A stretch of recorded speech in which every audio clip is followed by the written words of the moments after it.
versions of PRA. Kurt, could you just talk about your emotions when you took the checkered flag and then around the cool-down line? Yeah, big moment, with getting the checkered flag at an all-star race. To have $1 million put up by Sprint, I've got to thank them for that opportunity to win $1 billion. You know, it's I think the biggest payday I've ever gotten. I finished second at the Daytona 500 before, and it's a really neat check when it comes in the mail. You know, getting the lead during the final 10 segment, the final 10 lap segment, that was the biggest moment for me in the race. I was like, whoa, this is it, man. This is you. You got it all on the line. You got a 4-time champion chasing you. You've got one of the hottest drivers on the circuit running you down with the 11 car.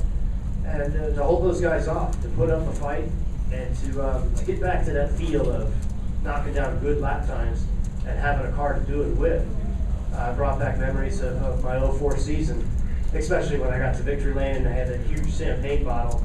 I almost dropped it when I won the championship years ago. Tonight, we wore that thing out. Anything else for Kurt? Got one right there, and then we'll come up to Jared. Dick Cox with CoxSportsBroadcasting.com. Going into the final restart with 2 laps to go, what were your thoughts? You know, one of my thoughts was, are we in green-white checker mode? Are we to the point where, you know, these are counting for the 3 green-white checkers? I put that out of my mind. I just said, hey, it doesn't matter how many restarts there are, you're going to have to win them all.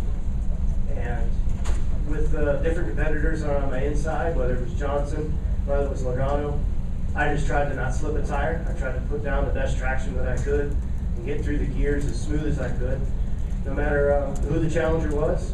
And it reminds me a little bit of the drag racing that I've been doing, trying to get reaction times and trying not to slip tires and trying to get the whole shot. And I always like to just revert back to people that have coached me through my career, whether it's been my dad, whether it's been my first car owner at Southwest Tour, even Jack Roush, Roger Penske, or even a guy named Roy Hill, when I went to his drag racing school, and he's not even paying me to say all this. So it's really neat just to put it all together to win these races. So one bumper thing that I learned is in victory lane, Mike Helton told me, he says, this was Groundhog Day. We weren't even in the green-white checker zone yet because it was lap 98. So we could have had another lap and then had more restarts. But the problem is once the leader takes the white flag on the green conditions, the race is confirmed. So there's no way we were going to get into that groundhog zone that Mike Helton was talking about, but I don't want to second guess Mike Helton. Go ahead, Jared. Yeah, Jared Turner, SpeedTV.com. Kurt, Martin Truex kind of came out of nowhere to finish second. How aware were you of his progress, especially in light of his win in the showdown, and did you see him sort of coming in on the last lap? Yeah, it's amazing watching the guys come out of the showdown and getting up into the front leader pack towards the end of these all-star races. It happened with Kane. You know, Michael Waltrip was the first one to do it many years ago.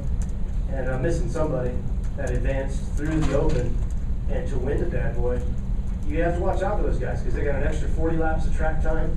They were able to make shock adjustments during their break before the big show. And you can never count anybody out. You can't count anybody as being a soft competitor in this all-star race because everybody that's in it deserves to be in it. Any further questions for our champion, Kurt Busch? Got one way in the back. Can we bring Mr. Creekmore a microphone?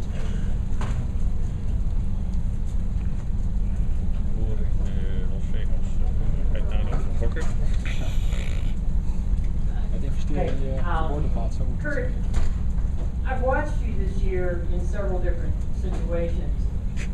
Is this, with this victory, is this shaping up to be one of your best years in racing ever because of all the different types of racing that you're doing? It's been a great start for us. But what I've struggled with a little bit is just the hot and coldness of it. And the cold times I can't quite define just yet. But yeah, we'll run third at Darlington one week, and then we'll back it up with blowing out right front tires at Dover the next week. Goodyear changes the tires quite often these days with the car tomorrow, and some racetracks it comes into our favor, other racetracks it doesn't. Tracks we expected to do well on this year, we've struggled. Tracks that we've struggled on in years past, or for example here at Charlotte tonight, we run low on. I can't quite figure that out. But, you know, we're gonna throw the best effort that we can at it to understand what a win tonight can bring us. Momentum is at an all-time high with our group to win here at Charlotte, and with a completely different setup than we had in the race car. That's the most refreshing part about it. So a big night for Miller Lite, for Dodge, for everybody at Penske, and we'll continue just to keep plugging away. Right now, we're ninth in points.